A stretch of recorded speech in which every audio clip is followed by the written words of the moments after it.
আজকে আমরা আলোচনা করব আর্নেস্ট হেমিংওয়ের জীবনী নিয়ে। পুরো নাম আর্নেস্ট মিলার হেমিংওয়ে। জন্ম 21শে জুলাই 1899 সাল, জন্মস্থান ওক পার্ক, ইলিনয়, যুক্তরাষ্ট্র। মৃত্যু 2 জুলাই 1961, মৃত্যুস্থান আইডাহো, যুক্তরাষ্ট্র। পেশা ঔপন্যাসিক, ছোট গল্পকার, সাংবাদিক, সাহিত্যধারা মডার্নিজম। শৈশব ও শিক্ষা। হেমিংওয়ে ছোটবেলা থেকে প্রকৃতি শিকার ও মাছ ধরার প্রতি আগ্রহী ছিলেন। স্কুল শেষ করে তিনি কলেজে না গিয়ে সাংবাদিকতায় যুক্ত হন। এতে তার লেখার ভাষা হয় সহজ, সংক্ষিপ্ত, বাস্তবধর্মী, যা পরবর্তীতে তার সাহিত্যিক বৈশিষ্ট্য হয়ে ওঠে।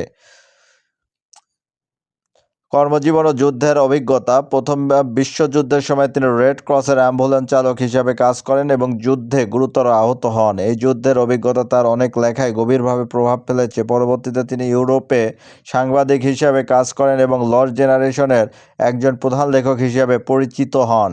সাহিত্যিক অবদান। হেমিংওয়ে তার আইসবার্গ থিওরি বা থিওরি অফ অমিশন এর জন্য বিখ্যাত, যেখানে লেখা কম কিন্তু অর্থ গভীর থাকে।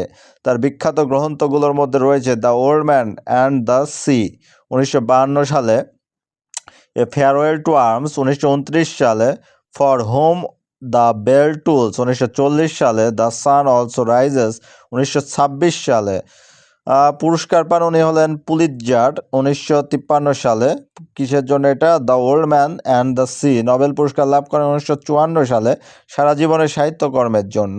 মৃত্যু। দীর্ঘদিন মানসিক ও শারীরিক অসুস্থতার কারণে 1961 সালে হেমিংওয়ে মৃত্যুবরণ করেন। হেমিংওয়ের গুরুত্ব। হেমিংওয়ে আধুনিক ইংরেজি সাহিত্যে সহজ ভাষা ও শক্তিশালী ভাব ও বাস্তবতা এনে দেন।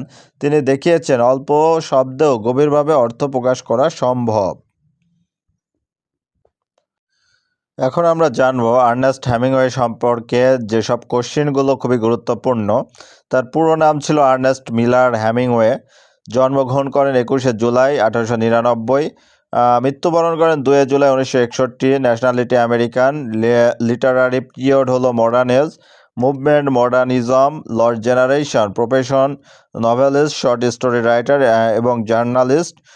লস্ট জেনারেশন শব্দটি দেন হলো গার্ট্রিউড স্টেইন। প্রথম বিশ্বযুদ্ধের পরবর্তী হতাশাগ্রস্ত তরুণ লেখক গোষ্ঠী। হেমিংওয়ে ছিলেন এই গোষ্ঠীর প্রধান প্রতিনিধি। Writing style. তার রাইটিং স্টাইল ছিল হচ্ছে আইসবার্গ থিওরি বা থিওরি অফ অমিশন। লেখার 1 থেকে 8 অংশ দৃশ্যমান, বাকি অর্থ লুকানো। আর হচ্ছে তার যে নভেলসগুলো রয়েছে তার মধ্যে রয়েছে the sun also rises 1922, a farewell to arms, for whom the bell tolls, the old man and the sea. The short স্টোরিগুলোর মধ্যে রয়েছে the snows of Kilimanjaro, a clean well lighted place, hills like white elephants. The old man and the sea, এখান থেকে এটার হচ্ছে যে ধরনের এটা হলো একটা নভেলা। পাবলিশড হয় 1952 সালে। হিরো হলো স্যান্টিগো। থিম হলো man versus nature, struggle and endurance, heroism in defect.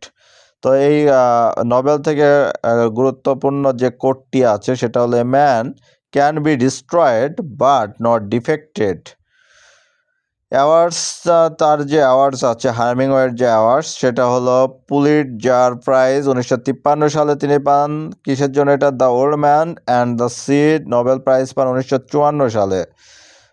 তার যে লেখার ধরনগুলো ছিল war its effects, loneliness, courage and endurance, meaning of life, stoicism. আর তার থেকে যে গুরুত্বপূর্ণ কোশ্চেনগুলো আসতে পারে সেগুলো হলো হেমিংওয়ে আইসবার্গ থিওরি, এটা তার সাথে সম্পর্কযুক্ত। Lost generation, gratitude, Stein, Pulitzer, the old man and the sea. Nobel prize পান 1954। মডার্নিস্ট রাইটার, এগুলো তার থেকে কোশ্চেন আসতে পারে। Ernest Hemingway is a leading modern American novelist, famous for his simple style and iceberg theory. এখন আমরা তার সম্পর্কে আর আলোচনার মতো কিছু আছে কিনা দেখব। এখানে আরেকটা হলো টার্ম গিভার, গ্র্যাটিটিউড স্ট্রেইন, আর তারপরে ডাব্লিউ আই পরবর্তী হতাশা প্রজন্ম, এটা দ্বারা বোঝায়। হার্মিংওয়ে মেইন রিপ্রেজেন্টেটিভ। আর হলো এখান থেকে এমসিকিউ টাইপের যে কোশ্চেনগুলো আসতে পারে। হার্মিংওয়ে belongs to modern, iceberg theory refers to hidden meaning, Pulitzer prize won for the old man and the sea, এটা এটা লেখার জন্য। Lost generation term coined by gratitude strain, Santiago appears in The Old Man in the Sea।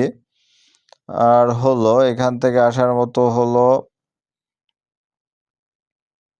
এখান থেকে আসার মতো আর এগুলোই মূলত গুরুত্বপূর্ণ।